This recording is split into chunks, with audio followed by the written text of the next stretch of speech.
पंडित दीनदयाल गांव के एक मंदिर में पुजारी थे। उस मंदिर में बहुत सारा प्रसाद चढ़ता था। उनके परिवार में कोई नहीं था, तो वो सारा प्रसाद बच्चों में बांट दिया करते थे। बच्चे भी उनके आसपास ही खेलते कूदते रहते थे। एक बार पंडित जी के मन में तीर्थ यात्रा पर जाने का विचार आया, लेकिन समस्या ये थी कि पीछे से भगवान की सेवा पूजा कौन करेगा। इसका भी उन्होंने समाधान खोज निकाला। उन्होंने प्रभु नामक लड़की को बुलाया और उससे कहा, कल से कुछ दिनों के लिए मैं तीर्थ यात्रा पर जा रहा हूँ। मंदिर का सारा कामकाज तुम्ही को देखना है अब से, जब तक मैं वापस ना आ जाऊँ।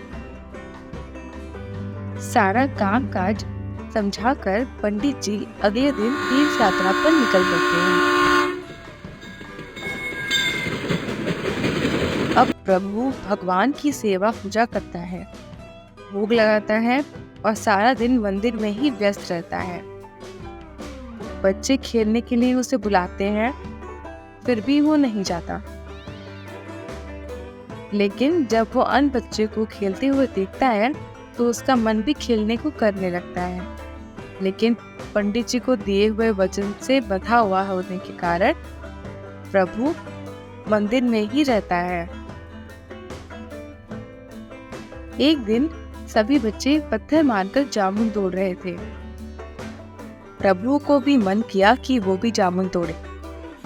प्रभु अपने आप को रोक नहीं पाया और निकल गया जामुन तोड़ने के लिए। प्रभु को पत्थर कहीं नहीं दिखाई दिया, तो वो मंदिर में गया और वहां से शालिग्राम उठा लाया और उसको फेंककर जामुन तोड़ने लगा।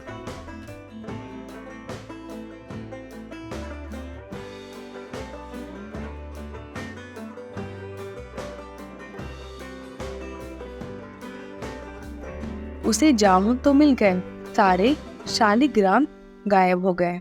न जाने किस पत्थर में जाके वे मिल गए। कुछ नदी में गिर पड़े और कुछ कहीं झाड़ियों में गिर गए। इधर पंडित जी को वापस लौटने में सिर्फ एक दिन बचा होता है। अब प्रभु को चिंता सताने लग गया है कि भगवान शालिग्राम को पत्थर के रूप में फेंक कर वो तो जामुन खा गया। अब जब पंडित जी आकर पूछेंगे तो वो क्या उत्तर देगा।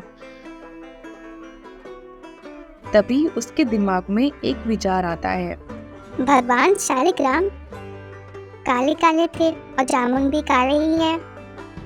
फिर जितने शालिग्राम पंडित जी ने छोड़ गए हैं, क्यों ना मैं उनकी जगह जामुन को ही रख दूं और उनको तिलक लगा दूं। पंडित जी को नहीं पता चलेगा। अगले दिन पंडित जी आ जाते हैं और प्रभु को बुलाकर उससे पूछते हैं, क्यों बेटा, सब ठीक ठाक है ना? जी पंडित जी, सब ठीक ठाक है। क्यों प्रभु, ये शालिग्राम छोटे छोटे कैसे दिखाई पड़ रहे हैं? पंडित जी, मैं क्या करूं? मैं तो इन्हें रोज कई बार नहलाता था और चंदन लगाता था।